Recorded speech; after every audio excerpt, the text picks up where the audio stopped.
उड़ीसा में औरंगजेब का प्रतिनिधि था मुस्तैद खान, उसके द्वारा बहुत सारे मंदिर तोड़े गए। अब मंदिरों के तोड़े जाने की घटना का दो दृष्टिकोण है। एक वर्ग कहता है कि मंदिर वहां तोड़े गए जहां के शासकों ने मुगल शासन को रेसिस्ट किया, उनका प्रतिरोध किया। अपनी सत्ता को स्थापित करने के लिए मुगलों ने उनके भवन सहित मंदिर तोड़े।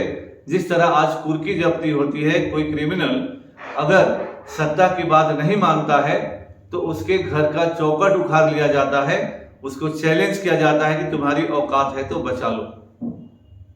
इसी तरह से इस वर्ग के लोगों का कहना है कि जब मंदिर वहीं तोड़े गए, उन्हीं राज्यों में तोड़े गए जिन राज्यों ने मुगल अथॉरिटी को चैलेंज किया।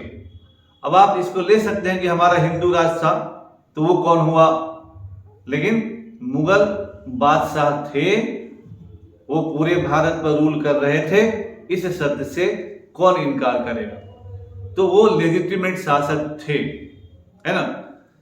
इसके अलावे हम आते हैं जब मराठों के क्षेत्र में औरंगजेब 79 के बाद जाता है, उससे पहले क्या हुआ। 1679 में महाराजा जसवंत सिंह की मृत्यु हो गई। महाराजा जसवंत सिंह का उस समय कोई भी पुत्र जिंदा नहीं थे। महाराजा जसवंत सिंह का जब परिवार फ्रंटियर से लौटा, दिल्ली में रुका। जसवंत सिंह की पत्नियां प्रेग्नेंट थी, वहीं पर बच्चा हुआ। और उस समय क्या हुआ कि मतलब राजपूतों में यह परंपरा थी कि नॉर्मली मुगल सम्राट राजपूतों के आंतरिक मामले में हस्तक्षेप नहीं करते थे। अब बच्चा को शासक बनाना है कि किसको बनाना है, ये राजपूत डिसाइड करेंगे। और उस समय नियम था कि जो भी डिक्लेयर होगा उत्तराधिकारी, वो मुगल दरबार में जाएगा और बादशाह उसे टीका लगाएगा। जिस आदमी को टीका लगेगा वही लेजिटिमेट शासक होगा, वैधानिक शासक वही होगा। तो टीका लगाने की परंपरा थी। लेकिन यहां क्या हुआ कि अपने मुल्ला मौलवियों के प्रभाव में औरंगजेब ने कहा कि नया बच्चा पैदा हुआ है और ये नौजन्मा कैसे शासक होगा। तो जसवंत सिंह के भाई के बेटे को उसने वहां का शासक डिक्लेयर कर दिया। दुर्गादास राठौर जसवंत सिंह के सबसे प्रिय लोग थे और दिल्ली से वो पूरे परिवार को लेकर भाग चले और मारवाड़ जाकर उन्होंने अजीत सिंह, जो बच्चा का नाम था, उसे मारवाड़ का लेजिटिमेट शासक घोषित कर दिया। अब यहां से कहा जाता है कि औरंगजेब ने अकबर के द्वारा स्थापित नीतियों का, राजपूतों के संदर्भ में जो नीति थी, इसका उल्लंघन किया। लेकिन यह भी बात ऐतिहासिक तौर पर सत्य नहीं है।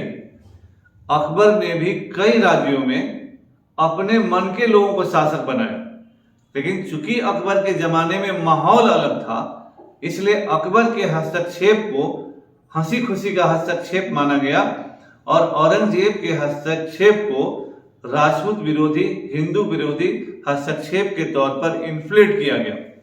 क्योंकि ये पहला अवसर नहीं था कि राजपूतों के उत्तराधिकार के मामलों में मुगलों ने हस्तक्षेप किया। इतिहास में दर्ज है कि अकबर ने भी राजपूतों के उत्तराधिकार के मामले में कई जगह हस्तक्षेप किया, लेकिन इस मामले से जो स्थिति बनी वो थोड़ा ज्यादा बिगड़ गई, इसलिए थोड़ा बात अलग चला गया। तो जसवंत सिंह की मृत्यु के बाद 1679 में 1679 में औरंगजेब ने उनके भतीजे इंद्र सिंह को शासक बनाया और दुर्गादास के नेतृत्व में मारवाड़ के राठौरों ने मुगलों के खिलाफ विद्रोह कर दिया। मेवाड़ के राजा जय सिंह की भी मृत्यु हो चुकी थी। तो ये ध्यान देना कि जब तक जसवंत सिंह और जय सिंह जिंदा रहे, औरंगजेब की हिम्मत नहीं हुई कि वो राजपूतों के आंतरिक मामले में हस्तक्षेप करे। लेकिन इस मामले में मेवाड़ के राजा राज सिंह ने मारवाड़ का साथ दिया, क्योंकि उनको लगा कि यह राजपूतों के आंतरिक मामले में हस्तक्षेप है, आज मारवाड़ में है, कल कहीं और हो सकता है। तो this erupted as a rebellion. इसी में क्लासिक एग्जाम्पल है 1680-81 में अकबर का, औरंगजेब का एक बेटा था जिसका नाम था अकबर। अकबर को मारवाड़ के खिलाफ भेजा गया और अकबर को दुर्गादास ने अपने पक्ष में मिला लिया और अकबर ने अपने को बादशाह घोषित कर दिया और सीधे औरंगजेब को चैलेंज किया। लेकिन वो अलग बात है कि फिर अकबर हार गया और अकबर को वहां से भागना पड़ा और दुर्गादास राठौर अकबर को लेकर मराठों के पास गए और संभाजी के यहाँ शरण मिला और उसी समय औरंगजेब उनका पीछा करते हुए दक्षिण चला गया।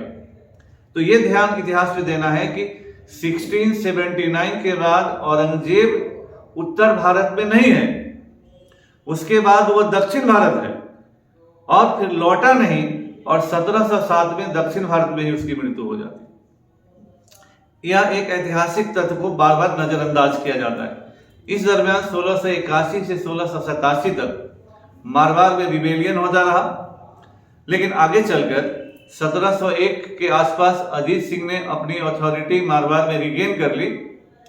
तो यहां अकबर की नीति का जो ड्रिफ्ट अवे है थोड़ा, वो यही है कि अकबर के राजपूतों के साथ लगातार अच्छे संबंध रहे, औरंगजेब के संबंध खराब हुए। इस दरमियान उत्तरी भारत में औरंगजेब स्वयं नहीं था।